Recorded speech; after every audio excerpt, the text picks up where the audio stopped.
আসসালামু আলাইকুম। আল্লাহর রহমতে আমি ভালো আছি, আলহামদুলিল্লাহ। আল্লাহ আপনাদের খুব ভালো রাখুক। আমি একটু ঘরে টুকিটাকি কাজ করব আর আপনাদের সাথে একটু শেয়ার করব। প্লিজ আমার ভিডিওটা কেউ যদি চালু করে থাকেন একটা লাইক দিয়ে দেখবেন। একটা লাইক দিলে আপনাদের একটি লাইক আমার জন্য অনেক গুরুত্বপূর্ণ। একটা লাইক দিয়ে পাশে থাকবেন। আমি এখন সুন্দর করে বিছনাটা উঠিয়ে ফেলবো। সকালে উঠে বিছনাটা আমি সুন্দর করে ঝেড়ে ফেলবো। বিছনাটা ঝেড়ে ফেলে না ঘরে অনেক কাজই আগে বেড়ে যায়, আর তাড়াতাড়ি করে একটু একটু করে কাজ করতে করতে না সময়টা কখন চলে যায় টের পাওয়া যায় না, আর সময়ের সাথে পারা যায় না। তারপরও কাজ করতে হবে আমাদের দৈনন্দিন জীবনে। আমাদের কাজ করতে হবে, করব। আমি এখন সোফাটাও সুন্দর করে ঝেড়ে ফেলবো, ঘরের কাজটি আগে করে ফেলবো। আর ফার্নিচারটি আমি সুন্দর করে গুছিয়ে ফেলবো। ঘরের কাজটা করে ফেললে না অন্য কাজ করতে অনেকটাই সুবিধা হয়ে যায়, আর কাজটা করতেও অনেক সুবিধা হয়ে যায়। আর ঘরে কাজ দিয়ে যদি অন্য কোনো কাজ করে না মন বসে না, রান্নাটা ভালো হয় না। আমি সিঙ্গাদানিটা গুছিয়ে ফেললাম। আর আমি কাপড় চোপড়ও মার দিয়ে ফেলবো, কাপড় চোপড়টাও মার দিব। আমার হাজি সাপের জন্য আমি কাপড় চোপড় সবসময় মার দিলে না কাপড়টা ভালো থাকে, দেখতেও সুন্দর দেখা যায়। আর ইস্ত্রি করলে না টান টান ভাবটা থাকে, আর ভালো থাকে কাপড় চোপড় অনেক। ভাতের মার দিয়েও করা যায়, বালি দিয়ে করা যায়। আপনারা করে দেখবেন একবার ট্রাই করে দেখবেন। কাপড় চোপড়টা অনেকটাই ভালো থাকে, আর কাপড় চোপড় কখনো পুরানো দেখা যায় না, খুব নতুন দেখা যায়। পুরান কাপড়ই অনেক ভালো দেখা যায়। আমি থাল বাসনটিও গুছিয়ে ফেলবো। সব কিছু গুছিয়ে ফেলে না জায়গাটা কম লাগে, আর গুছানো জিনিস না দেখতেও অনেকটাই সুন্দর লাগে। আর একই জিনিস দিয়ে কাজ করা হয়তো বারবার এলোমেলো হয়ে যায়, আর এলোমেলো হলে না দেখতে সুন্দর দেখা যায় না, ভালো দেখে না। যে গুছিয়ে সব জিনিসই ভালো। এখন আমি রান্না করে চলে আসলাম।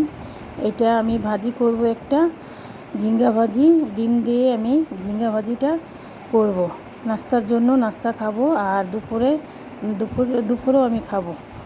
একসাথে করে ফেললাম। আর আমি বেলে মাছটা রান্না করব, বাইলা মাছ। এই বাইলা মাছটা আমি রান্না করব। এই ভাজিটা আমার বাচ্চা কাচ্চা অনেকই প্রিয়, ওদের কাছে ভালো লাগে। আর মাছটা আমি রান্না করে ফেললাম। এই মাছটা আমি করলা দিয়ে রান্না করছি।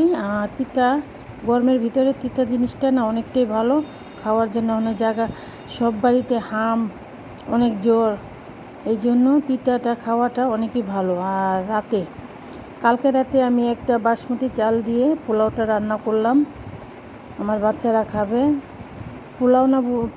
পোলাও না বোয়ার মতনই আমি রান্না করেছি।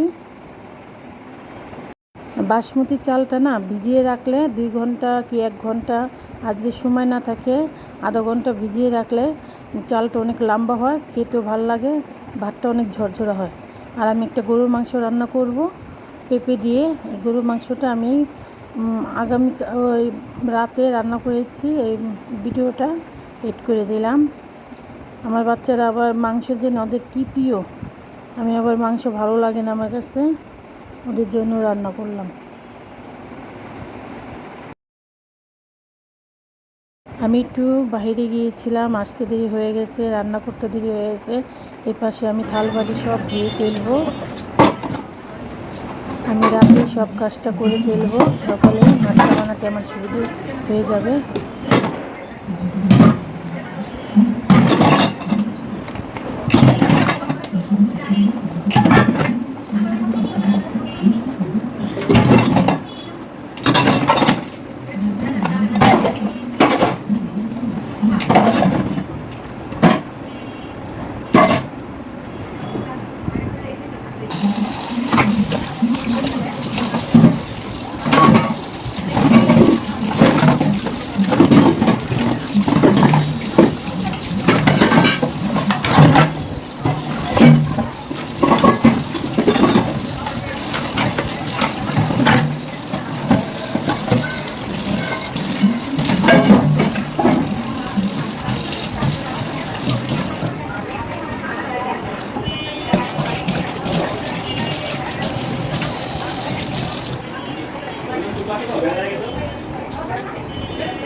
রাত হয়ে গেছে, আমি এখন চুলাপাটটা সুন্দর করে কুচি ফেলবো।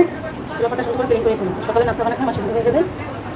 চুলাপাটটা না কুচি কিনে অনেকটা কামটা আগে বেড়ে যাবে। আমি একটু করে বাইরে ছিলাম, দিতে পারিনি, চুলাপাটটা বুঝতে পারিনি, এখন আমি সুন্দর করে কুচি ফেলবো।